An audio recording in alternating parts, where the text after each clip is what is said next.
नमस्कार दोस्तों। स्वागत है आप सभी का मेरी कहानियों में। मैं हूं शिखा और एक बार फिर से आपके लिए लेकर आई हूं एक नई कहानी और उम्मीद करती हूं कि ये कहानी भी बाकी कहानियों की तरह आपको बेहद पसंद आएगी और आप पहले की तरह अपना प्यार और सपोर्ट मेरी वीडियोस पर बनाए रखेंगे। कहानी पसंद आए तो चैनल को सब्सक्राइब करना मत भूलिएगा। तो चलिए अपनी आज की कहानी शुरू करते हैं। ओह, यह एक साल लम्हे लम्हे की कसक ताज़ा हो उठती है। आस पड़ोस, घर खानदान, कोई तो ऐसा नहीं रहा जिसने मुझे बुरा भला ना कहा हो। मैंने आधुनिकता के आवेश में अपनी बेटी का जीवन खतरे के गर्त में धकेल दिया था। रुपए का मुंह देखकर मैंने अपनी बेटी की जिंदगी से खिलवाड़ किया था और गौने की परंपरा को तोड़कर खानदान की मर्यादा तोड़ डाली थी। इस अपराधिनी की सब आलोचना कर रहे थे, परंतु अंधविश्वास की अंधेरी खाइयों को पाट कर आज मेरी बेटी जिंदा लौट रही है। अपराधिनी को सजा के बदले पुरस्कार मिला है, अपने नवासे के रूप में। खोखली रस्मों का अस्तित्व नगण्य बनकर रह गया। कश्मकश के वे क्षण मुझे अच्छी तरह याद हैं, जब मैंने प्रताड़नाओं के बावजूद खोखली रस्मों के दायरे को खंडित किया था। मैं रसोई में थी, ये पंडित जी का संदेश लाए थे। सुनते ही मेरे अंदर का क्रोध चेहरे पर छलक पड़ा था। दाल को बघार लगाते हुए तनिक घूमकर मैं बोली थी, देखो जी, गौने आदि का झमेला मैं नहीं होने दूंगी। जो करना है शादी के समय ही कर डालिए। लड़की की विदाई शादी के समय ही होगी। अजीब बेवकूफ़ी है, ये तमतमा उठे। जो परंपरा वर्षों से चली आ रही है तुम उसे क्यों नहीं मानोगी? हमारे यहाँ शादी में विदाई करना फलता नहीं है। सब फलेगा, करके तो देखिए। मैंने पतीली का पानी गैस पर रख दिया था और जल्दी जल्दी चावल निकाल रही थी। जरूर फलेगा, क्योंकि तुम्हारा कहा झूठ हो ही नहीं सकता। जी हाँ, इसीलिए व्यंग का जवाब व्यंग्यात्मक लहजे में ही मैंने दिया, क्योंकि अब हमारी ऐसी औकात नहीं है कि गौने के पचड़े में पड़कर 80-90 हज़ार रुपये का खून करें। सीधे से ब्याह कीजिए और जो लेना देना हो एक ही बार ले देकर छुट्टी कीजिए। मैंने अपनी नज़रें थाली पर टिका दी और उंगलियां तेजी से चावल साफ करने लगी, कुछ ऐसे ही जैसे मैं परंपरा के नाम पर कुरीतियों को साफ कर हटाने पर तुली हुई थी। एक ही विषय को लेकर साल भर तक हम दोनों में द्वंद्व युद्ध छिड़ा रहा। ये परंपरा और मर्यादा के नाम पर झूठी वाहवाही लूटना चाहते थे। विवाह के साल भर बाद गौने की रस्म होती है और यह रस्म किसी बारात पर होने वाले खर्च से कम में अदा नहीं हो सकती। मैं इस थोती रस्म को जड़ से काट डालने को दृढ़ संकल्प थी। क्षणिक स्थिरता के बाद ही बेचारगी से बोले, विमला की माँ, तुम समझती क्यों नहीं हो? क्या समझूं मैं? बात काटते हुए मैं बिफर उठी। कहाँ से लाओगे इतने पैसे? 1 लाख रुपए लोन ले लिए, कुछ पैसे जोड़ जोड़ कर रखे थे, वे भी निकाल लिए, और अब गौने के लिए 80-90 हज़ार रुपये का लटका अलग से रहेगा। तो क्या करूं? इज्जत तो रखनी ही पड़ेगी। नहीं होगा तो 1 बीघा खेत ही बेच डालूंगा। क्या कहा? खेत बेच डालोगे? लगा किसी ने मेरे सिर पर हथौड़े का प्रहार किया हो। क्षण भर को मैं इज्जत के ऐसे रख रखाव पर सिर धुनती रह गई। तीखे स्वर में बोली, उसके बाद सुधा और अंजना के ब्याह पर क्या करोगे? तुम्हारा और तुम्हारे लाडलों के भविष्य का क्या होगा? तुम्हारे पिताजी तो तुम्हारे लिए 4 बीघा खेत छोड़ गए हैं, जो तुम रस्मों के ढकोसले में हवन कर लोगे। लेकिन तुम्हारे बेटे किसका खेत बेचकर अपनी मर्यादा की रक्षा करेंगे? सत्य का नंगापन शायद इन्हें दूर तक झकझोर गया था। बुत बने ये ताकते रह गए। वे तिक्त हंसी हंस पड़े। तुम तो ऐसे कह रही हो विमला की माँ, मानो 4 ही बच्चे तुम्हारे अपने हों और विमला तुम्हारी सौत की बेटी हो। हाँ हाँ, क्यों नहीं, मैं सौतेली माँ ही सही, लेकिन मैं गौना नहीं होने दूंगी। शादी करो तब पूरे खानदान को न्योता दो, गौना करो तब फिर पूरे खानदान को बुलाओ, कपड़ा दो, गहना दो, यह नेक करो, वह जोक करो। सिर में जितने बाल नहीं हैं उससे ज़्यादा कर्ज लादे रहो, लेकिन शान में कमी ना होने पाए। इनके होठों पर विविश मुस्कान फैल गई। जब कभी मैं ज़्यादा गुस्से में रहती हूँ इसी तरह मुस्कुरा देते हैं, मानो कुछ हुआ ही न हो। इनके होठों की फड़कन कुछ कहने को बेताब थी, परंतु कह नहीं सके। उठ खड़े हुए और आंगन पार करते हुए कमरे की ओर चले गए। जब से विमला की शादी तय हुई, शादी संपन्न होने तक यही सिलसिला जारी रहा। ये कंजूसी से ब्याह करके समाज में अपनी तौहीन करवाने को तैयार नहीं थे और मैं रस्मों के खोखलेपन की खातिर चादर से पैर निकालने को तैयार नहीं थी। गौने की रस्म अलग से करनी ही होगी, सदियों से ही हमारी परंपरा रही है। मैं इस थोतेपन में विश्वास करने को तैयार न थी। छोटी ननद के ब्याह पर ही मैंने ये निर्णय करके गांठ बांधी थी। याद आता है तो दिल कटकर रह जाता है। ब्याह पर जो खर्च हुआ वह तो हुआ ही, साल भर घर बिठाकर उसका गौना किया गया तो 80,000 रुपये उसमें फूंक दिए गए। गौना करवाने आए वर पक्ष के लोगों की तथा खानदान वालों की आवभगत करते करते पैरों में छाले पड़ गए। तिस पर भी मुर्गी अपनी जान से गई, खाने वालों को मज़ा न आया वाली बात हुई। चारों ओर से बदनामी मिली कि यह नहीं दिया, वह नहीं दिया। अरे इससे अच्छी साड़ी तो मैं अपनी मेहरी को देती हूँ। कंजूस, मक्खी चूस तथा इसी से मिलती जुलती असंख्य उपाधियाँ मिली थीं। मुझे विश्वास था कि मैं वर्तमान स्थिति और परिवेश में गौना करने में आने वाली कठिनाइयाँ बताकर इन्हें मना लूँगी। जल्दी ही मुझे इसमें सफलता भी मिल गई। मेरी सलाह इनके निर्णय में परिवर्तित हो गई, किंतु ये नहीं फलता है कि आशंका से उबर नहीं पाए। विवाह संबंधी खरीद फरोख्त की कार्यवाहियाँ लगभग पूरी हो चुकी थीं। रिश्तेदारों और बारातियों का इंतजार ही शेष था। रिश्तेदारों में सबसे पहले आईं इनकी रौबदार और दबंग व्यक्तित्व वाली विधवा मौसी रमा, खानदान भर की सर्वे सर्वा और पूरे गांव की मौसी। दोपहर का समय था। विवाह हेतु खरीदे गए गहने कपड़े एक एक करके मैं मौसी जी को दिखा रही थी। बातों ही बातों में मैंने अपना फैसला कह सुनाया। सुनते ही मौसी जी ज्वालामुखी की तरह फट पड़ी। क्रोध से भरी हुए बोली, क्यों नहीं करोगी तुम गौना? दरअसल मौसी जी, हमारी इतनी औकात नहीं कि हम अलग से गौने का खर्च बर्दाश्त कर सकें। मैंने गहनों का बॉक्स बंद कर अलमारी में रख दिया और कपड़े समेटने लगी। अरे वाह, क्यों नहीं है औकात? मौसी जी के आग्नेय नेत्र मेरे तन को सेकने लगे। क्या तुम जानती नहीं कि शादी के समय विदाई करना हमारे खानदान में अच्छा नहीं समझा जाता? लेकिन इससे होता क्या है? होगा क्या? वर या वधू दोनों में से किसी एक की मृत्यु हो जाएगी। साल भर के अंदर ही जोड़ा बिछुड़ जाता है।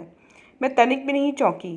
पालतू कुत्ते की तरह पाले गए अंधविश्वासों के प्रति खानदान वालों के इस मोह से मैं पूर्व परिचित थी। अलमारी बंद कर पायताने की ओर बैठती हुई मैंने जिज्ञासा से फिर पूछा, लेकिन मौसी जी, हमारे खानदान में शादी के समय विदाई करना अच्छा क्यों नहीं समझा जाता? इसका भी तो कोई कारण अवश्य होगा। हाँ, कारण भी है। तुम्हारे ससुर के चचेरे चाचा की सौतेली बहन हुआ करती थी। विवाह के समय ही उनका गौना कर दिया गया था। बेचारी दोबारा मायके का मुंह नहीं देख पाई। साल की कौन कहे, महीने भर में ही मृत्यु हो गई। अब क्या कहूँ, सास का ख्याल न होता तो ठठाकर हंस पड़ती। तर्कशास्त्र की अवैज्ञानिक परिभाषा याद हो आई। किसी घटना की पूर्ववर्ती घटना को उस कार्य का कारण कहते हैं। आज वैज्ञानिक धरातल पर भी यह परिभाषा किसी न किसी रूप में जिंदा है, परंतु मुंह जोड़ी से कौन छेड़े मधुमक्खियों के छत्ते को। मैं सहज स्वर में बोली, लेकिन मौसी जी, उनसे पहले जो विवाह के समय ही ससुराल जाती थीं, क्या उनकी भी मृत्यु हो जाया करती थी? अरे नहीं। अपने दाहिने हाथ को हवा में लहराती हुई मौसी जी बोली, उनके तो नाते पोते भी अब नाना दादा बने हुए हैं। प्रसन्नता का उद्रेक मुझसे संभल ना सका। फिर तो कोई बात ही नहीं है, सब ठीक हो जाएगा। कैसे नहीं है कोई बात? मौसी जी गुर्राईं।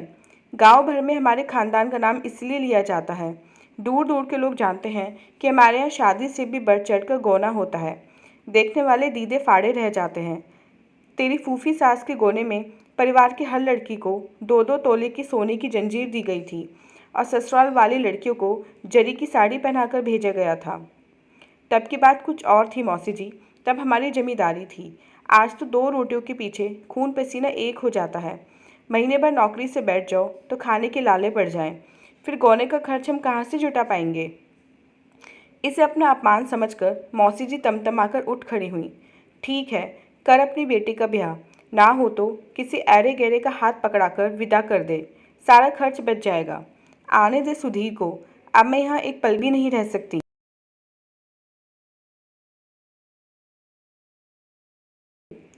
जहाँ बहू बेटियों का कानून चले वहाँ ठहरना दूभर है। मौसी जी के नेत्रों से अंगार बरस रहे थे। वे बड़बड़ाती हुई अपने कमरे की ओर बढ़ीं तो मैं एक बार की सकते में आ गई। मैं लपक कर उनके कमरे में पहुंची। वे अपनी साड़ी तय कर रही थीं। साड़ी उनके हाथ से खींचकर याचना भरे स्वर में मैं बोली, मौसी जी, आप तो यूं ही राई का पर्वत बनाने लगी। मेरी क्या बिसात कि मैं कानून चलाऊं? अरे तेरी क्या बिसात नहीं है? न सास है न ननद है, खूब मौज कर। मैं कौन होती हूँ रोकने वाली? उनकी आवाज़ में दुनिया जहान की विविधता सिमट आई। उनकी आंखों में आंसू आ गए थे। लगा किसी ने मेरा सारा खून निचोड़ लिया हो। मैं विनम्र स्वर में बोली, मौसी जी, आज तक कभी हम लोगों ने आपकी बात नहीं टाली है। मैं हमेशा आपको अपनी सास समझकर आपसे सलाह मशविरा करती आई हूँ। फिर भी आप। परंतु मौसी जी का गुस्सा शांत नहीं हुआ। मैं उनका हाथ पकड़कर उन्हें आंगन में ले आई और उन्हें आश्वस्त करने का प्रयत्न करने लगी। ये शाम को आए। मौसी जी बैठी हुई थीं। दोपहर का सारा किस्सा मैंने सुना डाला। मौसी जी का क्रोधित सर्वविदित था। ये हारे हुए जुआरी के स्वर में बोले, तब तब क्या? मैं बोली, 50,000 रुपये मौसी जी से बतौर कर्ज ले लीजिए। 60-70 हज़ार रुपये चाचा जी से ले लेना। मिला जुला कर किसी तरह कर दो गौना। अब मैं और क्या कहूँ? बेटी मेरी है, उन्हें क्या पड़ी है? क्यों नहीं पड़ी है? मेरा रोष उमड़ आया। जब बेटी के ब्याह की हर रस्म उन लोगों की इच्छा अनुसार होगी तो खर्च में भी सहयोग करना उनका फर्ज बनता है। संभवतः मेरे व्यंग को इन्होंने ताड़ लिया था। बिना उत्तर दिए तौलिया उठाकर बाथरूम में घुस गए। रात में भोजन करने के बाद ये और मौसी जी बैठक में चले गए। बच्चे अपने कमरे में जा चुके थे। पप्पू को सुलाने के बहाने मैं भी अपने कमरे में आकर पड़ी रही। दिमाग की नसों में भीषण तनाव था। सहसा मैं चौंक पड़ी। मौसी जी का स्वर वातावरण में गूंजा, अरे सुधीर, तेरी बहू कह रही थी कि गौना नहीं होगा। अब बता भला, जब विवाह में विदाई करना हमारे यहाँ फलता ही नहीं है, तब भला गौना कैसे नहीं होगा? अब तुमसे क्या छिपाना मौसी, यह स्वर इनका था। मैं सरकारी नौकर ज़रूर हूँ, लेकिन खर्च इतना ज़्यादा है कि पहले ही शादी में 1 लाख रुपए का कर्ज लेना पड़ गया। 2 और बेटियां ब्याहनी हैं, सो अलग 20 से 1000 रुपये से गोने में काम चलना नहीं है, और इतने पैसों का बंदोबस्त मैं कर नहीं पा रहा हूँ। मौसी जी के मीठे स्वर में कड़वाहट घुल गई। अरे तो क्या बेटी को दफनाने पर ही तुले हो तुम दोनों? इससे तो अच्छा है उसका गला ही घोट डालो, शादी का भी खर्च बच जाएगा। अरे नहीं मौसी जी, तुम समझी नहीं। गौना तो मैं करूँगा ही। देखो ना, विवाह से पहले ही मैंने गोने का मुहूर्त निकलवा लिया है। अगले साल बैसाख में दिन पड़ता है। सच? मौसी जी चहक पड़ी। और नहीं तो क्या। 50,000 रुपये तुम दे दो। 60-70 हज़ार रुपये चाचा जी से ले लूँगा। कुछ यार दोस्तों से मिल जाएगा। ठाठ से गोना हो जाएगा। क्या? 50,000 रुपये मैं दे दूँ? मौसी जी इस तरह उछली मानो चलते चलते पैरों के नीचे सांप आ गया हो। अरे मौसी, खैरात थोड़े ही मांग रहा हूँ, पाई पाई चुका दूंगा। वह तो ठीक है, लेकिन इतने रुपये मैं लाऊंगी कहाँ से? मेरे पास रुपये धरे हैं क्या? मेरी आंखें उल्लास से चमकने लगीं। भला मौसी को क्या पता था कि परंपरा की दुहाई उनकी भी परेशानी का कारण बनेगी। मैं दम साधे सुन रही थी। इनका स्वर था, अरे मौसी, दाई से कहीं पेट छिपा है? तुम हाथ झाड़ दो तो ज़मीन पर नोटों की बौछार हो जाए। हर कमरे में चांदी के रुपए गाड़ रखे हैं तुमने, मुझे सब मालूम है। अरे बेटा, मौत के कगार पर खड़ी होकर मैं झूठ बोलूँगी? लोग पराई लड़कियों का विवाह करवाते हैं और मैं अपनी ही पोती के ब्याह पर कंजूसी करूँगी? लौटाने की क्या बात है? जैसे मेरा श्याम है वैसे तू भी मेरा बेटा है। मेरी हंसी फूट पड़ी। लच्छेदार शब्दों के आवरण में मन की बात छिपाना कोई मौसी जी से सीखे। भला उनकी कंजूसी से कौन ना वाकिफ था। क्षणिक निस्तब्धता के बाद इनकी थकी सी आवाज़ फिर उभरी। तब तो मौसी, अब इस परंपरा का गला घोटना ही होगा। ना मैं इतने रुपए का जुगाड़ कर पाऊंगा और ना ही गोने का झंझट रखूंगा। बोलो, तुम्हारी क्या राय है? जो तुम अच्छा समझो। जाने किस आघात से मौसी जी की आवाज़ को लकवा मार गया और वह गोष्ठी समाप्त हो गई। 4 दूसरे दिन चाचा जी का भी सदलबल पदार्पण हुआ। परंपरा और रस्मों के खंडन की बात उन तक पहुंची तो वे भी आग बबूला हो उठे। सुधीर, ये क्या सुन रहा हूँ? मैं भी शहर में रहता हूँ, मेरी सोसाइटी तुमसे भी ऊंची है, लेकिन हमने कभी अपने पूर्वजों की भावना को ठेस नहीं पहुँचाई। तुम लोग लड़की की ज़िंदगी से खिलवाड़ कर रहे हो। चाचा जी, आप गलत समझ रहे हैं, ये बोले थे। गोने के लिए तो मैं खूब परेशान हूँ, लेकिन करूँ क्या? आप लोगों की मदद से ही कुछ हो सकता है। चाचा जी के चेहरे पर प्रश्न चिन्ह लटक गया। उनकी परेशानी पर मनी मन आनंदित होते हुए ये बोले, मैं चाहता था यदि आप 80,000 रुपये भी बतौर कर्ज दे देते तो शेष इंतज़ाम मैं खुद कर लेता और किसी तरह गौना कर ही देता।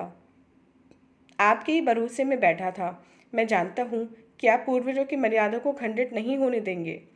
चाचा जी का तेजस्वी चेहरा सफ़ेद पड़ गया। उनके चेहरे पर हवाइयाँ उड़ने लगीं। थूक निगलते हुए बोले, तुम तो जानते ही हो कि मैं रिटायर हो चुका हूँ। फंड का जो रुपया मिला था उससे मकान बनवा लिया। मेरे पास अब कहाँ से रुपये आएंगे?